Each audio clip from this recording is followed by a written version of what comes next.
Sa ating police report naman, high-value drug dealer Tiklo po sa lalawigan ng Pangasinan. Para sa detalye kasama natin, Idol Joanna De Vera. 104.7 IFM. Report!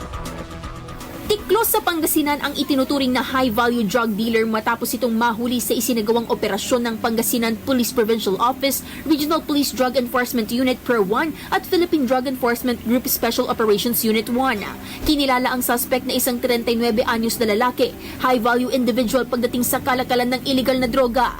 Nasa kote rin dito ang nasa 60 gramo ng hinihinalang shabu at tinatayang nagkakahalaga ng nasa 408,000 pesos. Nahaharap din sa patong-patong na kaso ang suspect sa inihain na warrant of arrest kung saan kasong paglabag sa Section 11 at 12, Article 2 ng Republic Act No. 9165 o Comprehensive Dangerous Drugs Act of 2002. Nasa kustudiya na ng Urdaneta City Police Station ang suspect para sa tamang disposisyon. Kasama mula rito sa IFM Dagupan, ito si Idol Joanna De Vera. Tatak IFM. IFM News. IFM News.